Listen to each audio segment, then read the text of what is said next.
আসসালামু আলাইকুম। বিয়েবাড়ির শাহী রেজালার স্বাদ ঘরে বসে পেতে চাইলে এই রেসিপিটা আপনার জন্য। চমৎকার স্বাদের এই রেসিপিটি ফলো করে একবার এই রেসিপিটা বানিয়ে দেখুন, অবশ্যই আপনার ভালো লাগবে। এই শাহী রেজালাটা রান্না করার জন্য অবশ্যই একটি স্পেশাল মশলার প্রয়োজন।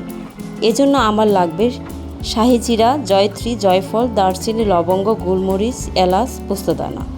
সবগুলো মশলা ব্লেন্ডারে ব্লেন্ড করে নিতে হবে কিংবা পাটায় বেটে নিতে হবে। আর নিয়ে নিতে হবে কিছুটা পরিমাণ বাদাম বাটা। এজন্য আমি বাদামগুলোকে হালকা ভেজে নেব। রেজালা বানানোর জন্য আমি নিয়ে নিলাম 1.5 কেজি পরিমাণ গরুর মাংস, আর এতে দিয়ে দিলাম 2 টেবিল চামচ পরিমাণ রসুন বাটা, 2 টেবিল চামচ পরিমাণ আদা বাটা, 3 টেবিল চামচ পরিমাণ পেঁয়াজ বাটা, স্বাদমতো লবণ, মরিচের গুঁড়ো ও ধনিয়ার গুঁড়ো, আর 1 কাপ পরিমাণ ফেটিয়ে রাখা টক দই, ওই স্পেশাল মশলা 1 টেবিল চামচ। প্রথমে একটি প্যানে 1 কাপ পরিমাণ সরিষার তেল নিয়ে নিলাম। এরপর আমি 1 কাপ পরিমাণ পেঁয়াজ কুচি হালকা বাদামি রং করে ভেজে নেব। কিছুটা পরিমাণ ভাজা পেঁয়াজ তুলে রাখব এবং সেই তেলেই আমি তেজপাতা, দারুচিনি, এলাচ, লবঙ্গ দিয়ে ভালো করে ভেজে নিয়ে সেই ম্যারিনেট করা মাংসটা এতে দিয়ে দেব।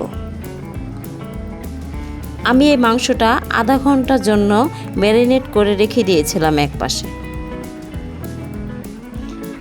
এবার আমি এই মাংসটা একটু কষিয়ে নিয়ে সেই বাদাম বাটার সাথে 2 টেবিল চামচ পরিমাণ গরুর দুধ মিশিয়ে আমি এতে অ্যাড করে দেব।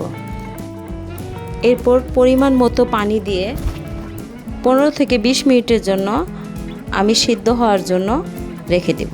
চুলার আঁচটা মিডিয়াম আঁচে দিতে হবে। আমি 1 থেকে 2 বার এভাবে ঢাকনা উঠিয়ে নাড়াচাড়া করে নিয়েছি, কেননা বাদাম বাটাটা দেওয়ার পর নিচে লেগে যেতে পারে। এরপর যখন খুব ভালোভাবে সিদ্ধ হয়ে আসবে, উপরে এমন তেল উঠে আসবে, তখন আমি এতে দিয়ে দেব 2 টেবিল চামচ পরিমাণ ঘি, কয়েকটি কাঁচামরিচ, কিশমিশ আর সেই ভেজে রাখা ভাজা পেঁয়াজ।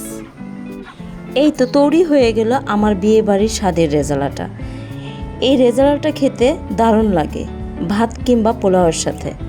আবারও দেখা হবে নতুন একটি রেসিপি নিয়ে। আশা করি লাইক কমেন্ট করে পাশে থাকবেন।